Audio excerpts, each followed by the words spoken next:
É muito importante que você tenha autoconhecimento. Aliás, autoconhecimento é primordial não só para o dependente químico, mas para todo ser humano. Eu não estou aqui para fazer um tutorial com dicas passo a passo de como obter autoconhecimento, mas vou dizer de que forma o autoconhecimento foi inserido na minha vida. Eu paguei um preço muito alto para conhecer a minha melhor versão. Meu nome é Daniel Cacilhas e bem-vindo ao meu canal. O tema de hoje é autoconhecimento.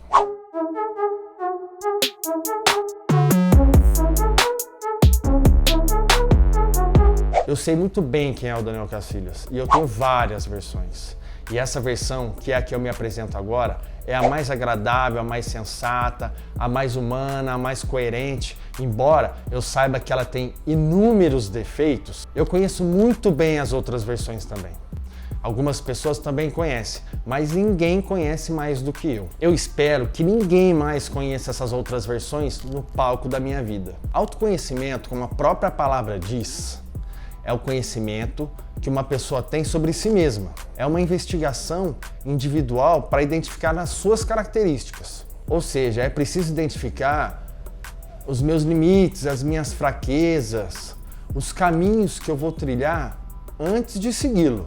Muitas das vezes, eu não vou analisar o caminho que eu tenho que trilhar. Conforme a banda toca, eu danço. Aquele famoso deixa a vida me levar, vida leva eu, e por aí vai. Se tá bom, se tá gostoso, se tá dando prazer, se tiver dando dinheiro então, aí que tá tudo certo. Quando eu fui inserido no mundo da droga, no mundo da dependência química, eu comecei com baseado, com uma cerveja, primeiro com a cerveja, bebida alcoólica, depois eu fui pro baseado. Tanto na porta da escola, no rolê, quando eu comecei a entrar na minha pré-adolescência aí para 13, 15 anos de idade, eu via as pessoas fumando um baseado, tomando uma cervejinha, um vinho.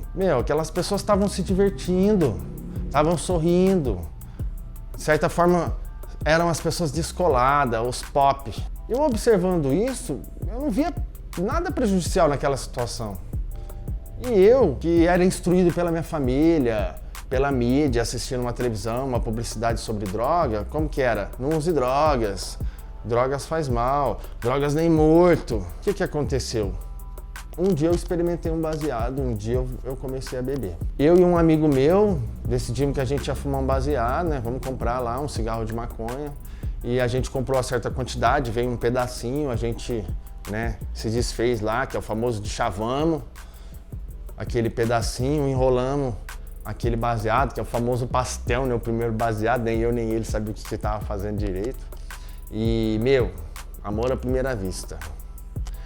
Dei muita risada, a gente curtiu, demorou uns minutinhos para chegar lá, para chegar, 5 minutos para a gente começar a rir e tal. Nos 5 primeiros tragos, nós já começou a... o zóio ficou baixinho, a gente ficou meio mole e tal. Foi gostoso demais. E a impressão que eu comecei a ter é de que eu fui enganado. Droga faz mal? Eu fumei e não deu nada. E outra, foi bom demais. O que tem de errado no bom demais? Foi prazeroso. Não vou negar. Ou seja, foi perfeito. Jamais eu imaginava o tamanho da pedra que tinha ali naquele caminho. Eu fui instruído de como era aquele caminho, de forma básica, mas fui. Drogas faz mal e não levam a nada. Mas eu estava trilhando aquele caminho e não estava vendo nada de mal. Porque estava bom, estava gostoso. Ninguém falou para mim, é gostoso, mas pode prejudicar e muito. Porque isso não estava rolando. Ninguém foi a fundo para me instruir. Me esconderam tudo. Acho que se acreditava que passar a informação de que faz mal, não faça isso, e ponto. Assim como Deus falou para Eva não comer a maçã, Mas ela comeu. Por diversas vezes, em vários caminhos, eu vou tropeçar e cair. E assim eu vou descobrir que aquele caminho é errado e que não devo segui-lo novamente. Essa é a maneira natural de descobrir o meu melhor caminho. E assim eu me conheço e sei que aquele caminho eu não posso seguir mais. Não deixa de ser um autoconhecimento, certo? Mas é o autoconhecimento de forma natural, pagando para ver. Com a tecnologia é possível a gente pesquisar o caminho que a gente está a fim de trilhar, para ver se aquele caminho é favorável ou não, para ver se aquele caminho pode ser o meu caminho. Porque ele pode ser o caminho de outras pessoas e dar certo para aquelas pessoas. Mas pode ser que não dê certo para mim. É uma forma de eu ir me conhecendo através de uma pesquisa. E na trilha do meu caminho, sem pedra alguma, eu continuei trilhando. Tava lindo, eu não tropecei em nada. Curtindo as baladinhas, fumando um baseado, tomando algumas bebidas alcoólicas aí, como Hi-Fi, acho que era. Era cachaça com Fanta e Cuba. Era cachaça com Coca-Cola. Era barato demais, pai. Comprava cachaça aí, não, com R$10 fazia a baladinha da noite no rolê aí, né? Era o famoso frentista de posto. Todo mundo se reunia num posto de gasolina e bebendo, usando droga. Eu já era um cara considerado descolado. Tava ali as menininhas no rolê, me envolvendo. Sexo, drogas e rock and roll. O que tinha de errado nisso? Pré-adolescente. Isso aí entre os 13 até uns 16 anos de idade. Curtindo bem. Trabalhava para os meus pais. Até estudava, mas odiava estudar, reprovei alguns anos. Tava gostosinho. Um certo dia me apresentaram a cocaína, tava no rolê, dei um tirinho, foi uma delícia. Eu experimentei o baseado, foi gostoso. Drogas faz mal? Mentira pra mim, tava gostoso, não tava fazendo mal algum. Assim como a maconha, a bebida alcoólica, e aí veio a cocaína, eu fui até a droga, eu procurei usar droga por curiosidade. Ela tava ali no rolê e eu fui até ela. Ninguém colocou droga na minha boca ou no meu nariz. Eu fui lá e me apresentei para ela. E gostei de todas. Todas essas até agora foram boas, me trouxe prazeres, felicidade, euforia, tava tudo gostoso. A cocaína, eu me senti mais forte, eu me potencializei para beber mais, eu fiquei mais comunicativo, me gerou uma euforia sexual, tesão, me envolvi com as meninas e tal, e tava lindo. Até então, sem descontrole, no controle, legal. Hoje em dia, eu consigo identificar que lá para os meus 15, 16 anos, eu tava num processo de dependência química. Mas lá eu não sabia.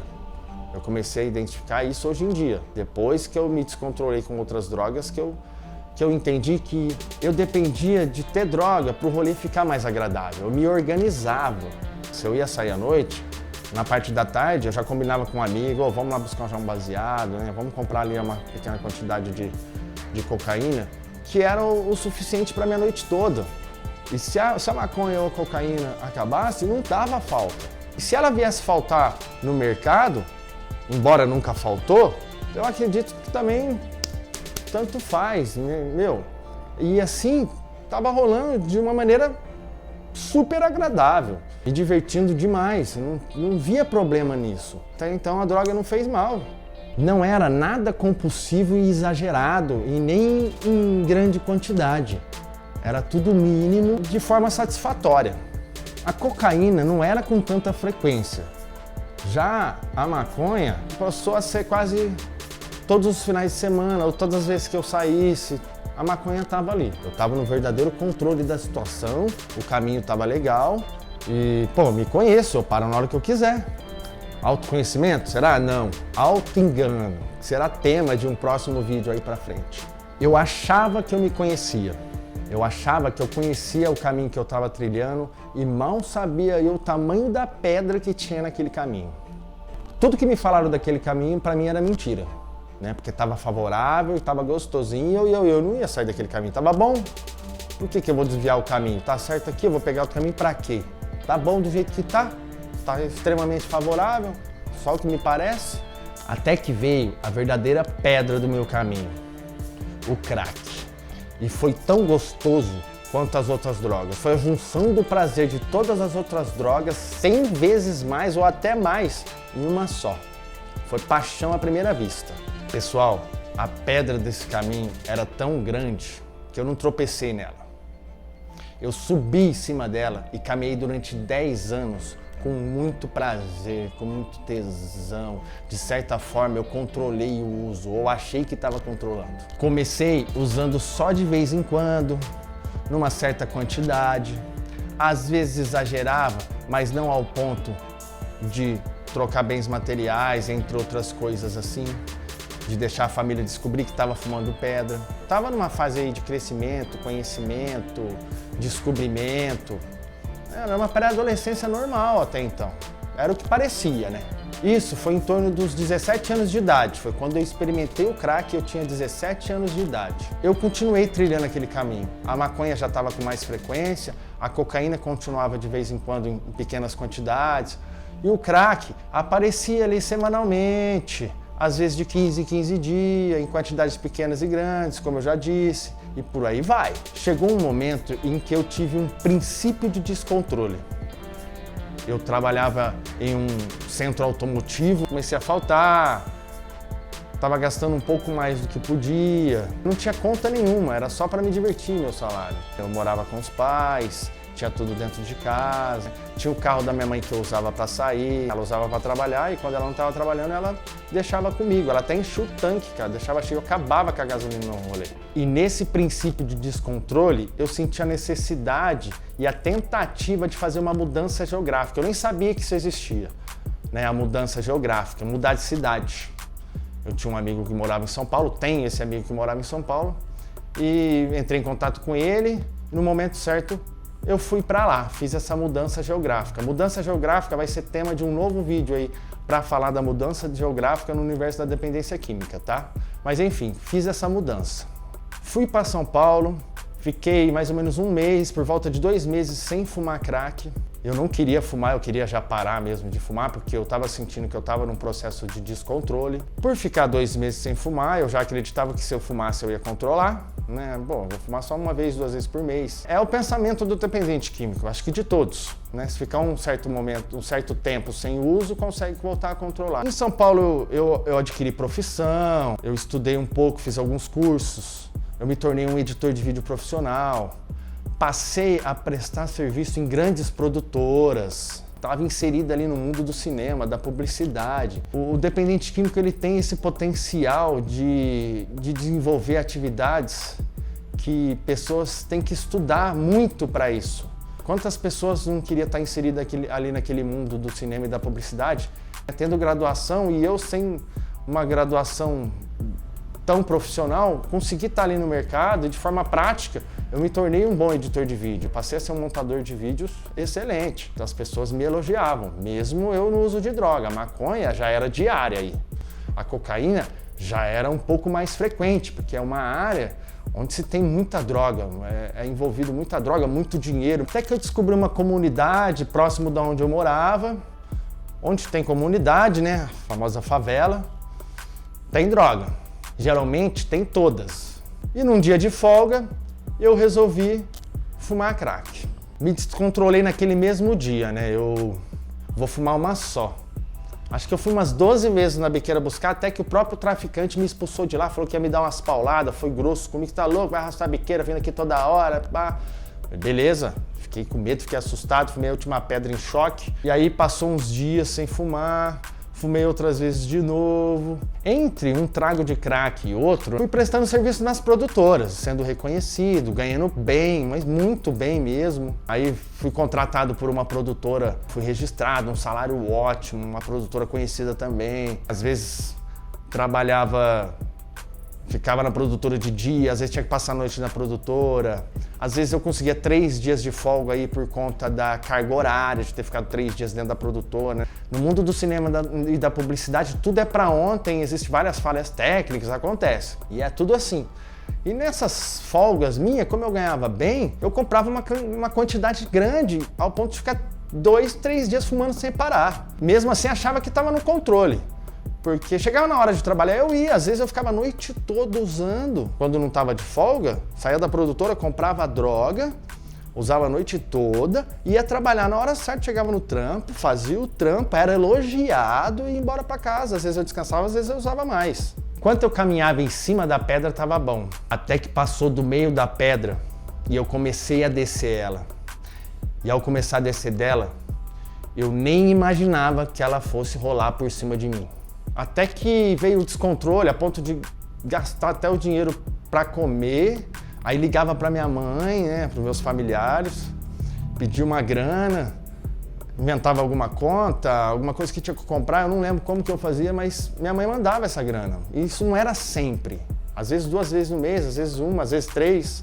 Isso começou a criar uma frequência Até que um dia eu decidi abrir o jogo. Eu comecei a me perder, comecei a trocar meu ticket de refeição, já comecei a entrar num nível de descontrole alto e abri o jogo com a minha família, né? Falei que eu tava fumando crack, e abri o jogo com o pessoal da produtora que eu trabalhava. O pessoal da produtora que eu trabalhava não queria me mandar embora. Não, vamos te ajudar, vai se tratar, você vai se afastar pelo governo e tal, aquela coisa toda, aquele trâmite. E eu vim embora para minha cidade, voltei para minha cidade de origem, onde está minha família, onde estava minha família, queria me tratar. Na verdade, eu queria usar mais. Eu acho que o trabalho estava atrapalhando o meu uso. Cheguei na minha cidade de origem, eu passei a usar mais, eu não precisava mais esconder da minha família. O pessoal da produtora eu tive que pedir demissão por carta, o que foi super desagradável, queimou meu filme. Comecei a me descontrolar cada vez mais, ao ponto de ficar 2, 3 dias na rua. Eu tinha um carro, minha mãe tinha me favorecido um bom carro. Às vezes eu nem precisava de dinheiro para usar droga, porque eu tinha o carro você faz o corre, você leva o traficante ali, ele te dá um pedaço. Você leva um usuário para ir comprar, ele te dá um pedaço. Você faz o corre, o carro te favorece. Com o carro ou uma moto, eu usava muito mais, e assim foi. Até que o descontrole me levou a ir pra rua com o carro. Até o porta-mala era meu guarda-roupa, o carro era meu dormitório. Chegou um momento que eu comecei a emprestar o carro em troco de droga, né, para penhorar o carro. Chegou um momento que eu troquei umas peças do carro, step, macaco. Um dia eu cheguei e troquei as rodas, coloquei umas rodas inferior, peguei um troco para usar mais, o som.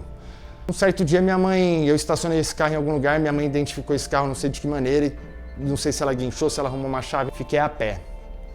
E a pé eu já não era tão interessante. A pé não tinha, porque esse mundo não tem amizade, você vale o que você tem. Se você tem dinheiro, você tem amigos. Se você tem droga, você tem amor. Então, por aí vai.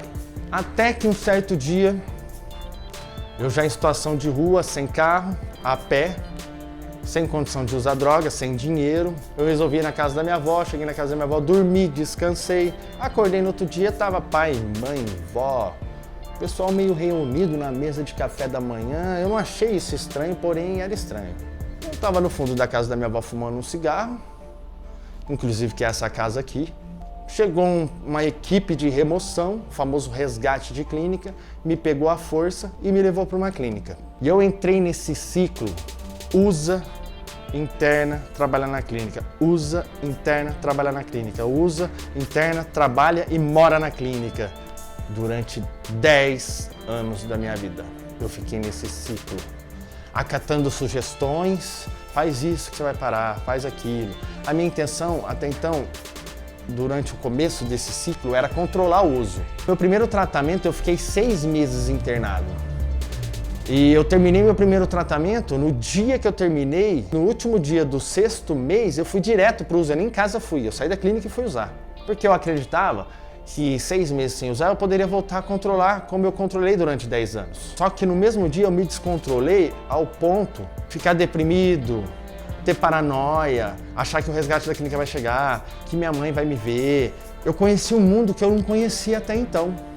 Eu sei que foram 31 internações, tratamento psiquiátrico com os medicamentos, às vezes pesado, psicóloga, e eu tentando usar com prazer e tentando controlar o uso. Um período de 10 anos.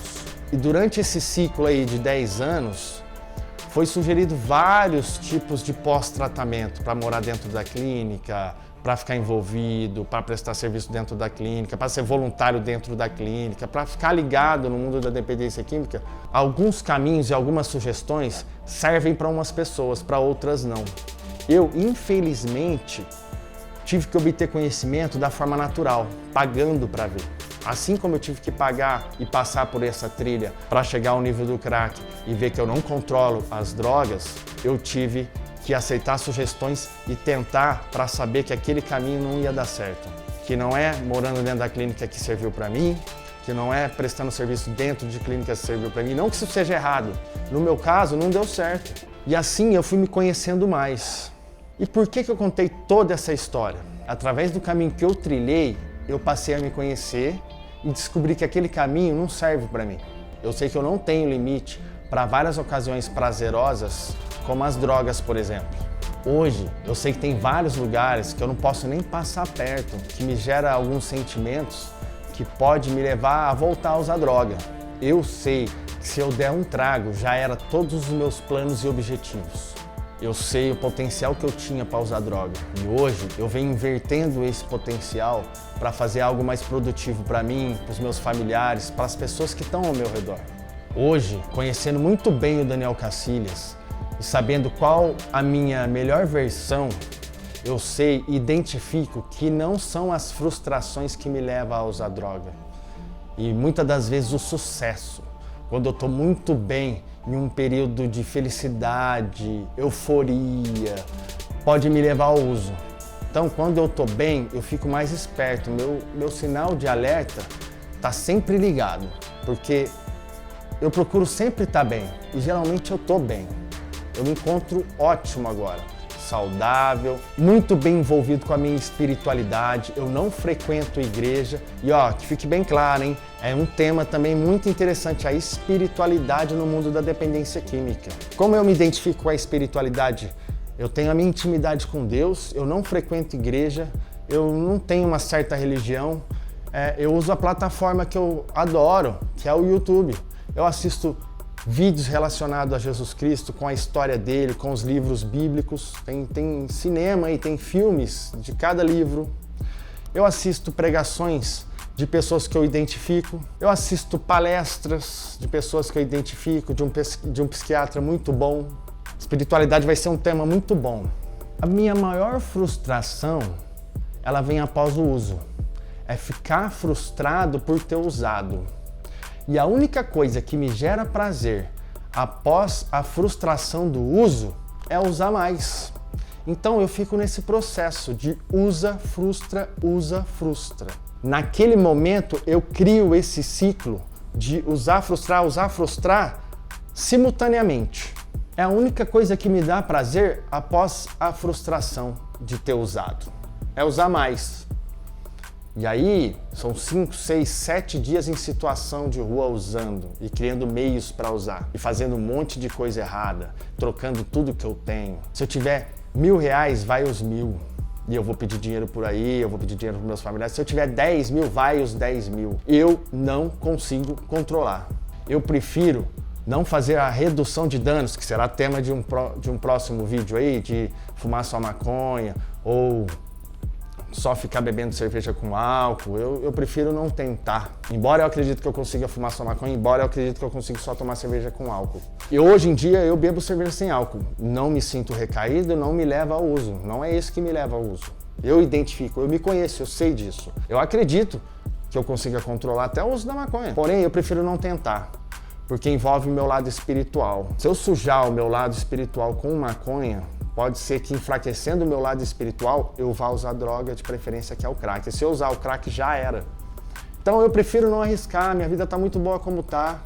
Né? A satisfação de tomar uma cervejinha sem álcool já me satisfaz o saborzinho da cerveja que eu gosto. Eu sei que isso para mim está ótimo, que está me fazendo bem. A droga me condicionou a ser uma pessoa muito ruim. Para mim mesmo, para quem está ao meu redor, para minha mãe, avó, pai, família, o amigo. Não vai vir, mas sabe por quê? Quem fez ele se afastar foi eu.